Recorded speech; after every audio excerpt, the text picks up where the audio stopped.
In a city with wealth on every corner, more than 183,000 Londoners are estimated to be homeless, living in temporary accommodation arranged by their local borough. Many have no address and no one to claim them. The average age of death for this group is shockingly low, 45.9 years for men and 43.4 years for women. A study in 2018 shows that 40% of these deaths were due to drug poisoning, while suicides among homeless people rose by over 30%. Nearly 90% of all those died were men, underscoring profound health inequalities.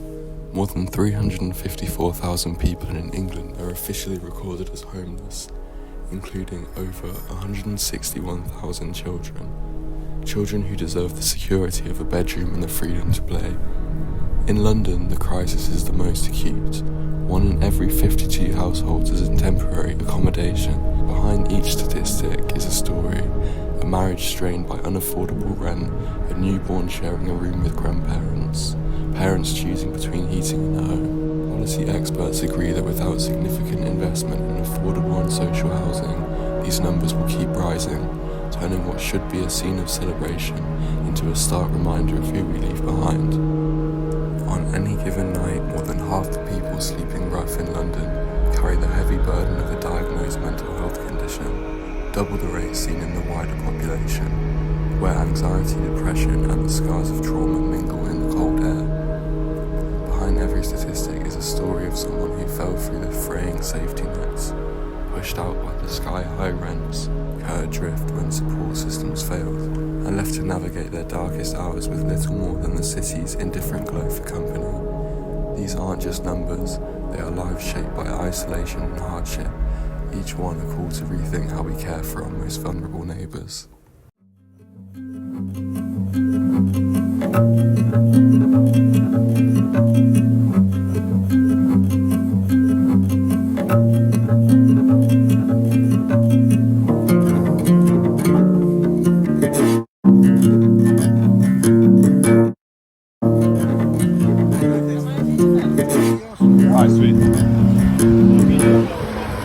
Literally just like against the wall or something. You've got £2 for a beer, have you? Mate, I ain't got coins. Yeah, sweet. How long have you been on the streets for? Me? In total, maybe 30 odd years. 30 years? On and off the street, yeah. Okay, have you always been in this area? Yeah, here or Tower Hamlets. Oh really? So you've always kind of been along this high street? Yeah. How's the high street changed in the last 20 years? Major. Yeah, major. It's changed majorly, yeah. What would you say like the main thing that's changed for you? What's your experience been like in the last 20 years? Has it been better and got worse? I'm 52, bro. No way. Yeah. You don't look 52? I'm 52. You look good for your age, bro. A lot longer. When I was growing up, down Brick Lane, Shoreditch, the market used to be full, the old market. It's done it a little bit now. Yeah. It's all changed, man. Did you think, was there more community before? Was there more like, you know, maybe strangers speaking to each other a little bit more? No, actually. Do you know something? You know, it's different now, actually, because now people are accepting cultures for what they are. Right. When I was growing up for kids, they didn't. Like people knew you was gay back in the day. They weren't standing for it, and none of that. Like nowadays, it's different. Yeah. It's better. Back then, it wasn't like that. I see you're with two of your friends. Yeah.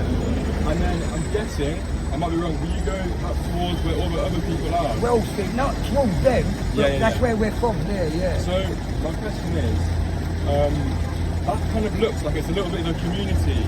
Is that a community? It is a homeless community, a drinking community. Like you've probably got your friends, you live with, not what you go to. Chill with. That's who we chill with every day. Do you guys kind of look out for each other? In a certain way, but a lot of backstabbing goes on. Yeah, in a certain way we do, we're all standing together, but there's a lot of in-arguments between a lot of us. I'm sure.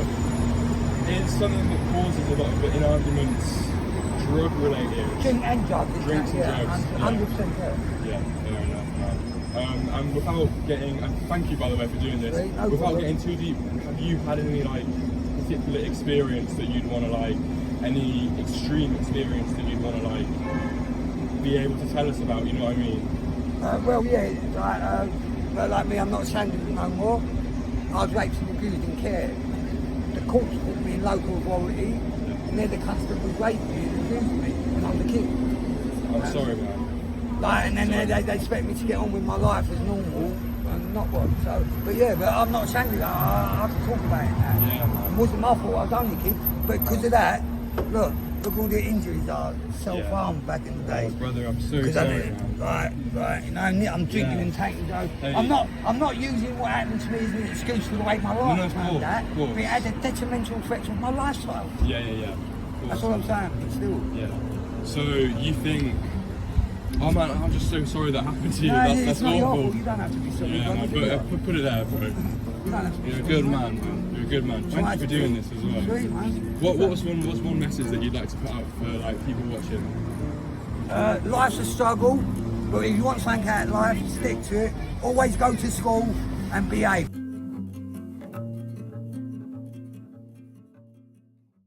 If London had a voice, what would it say?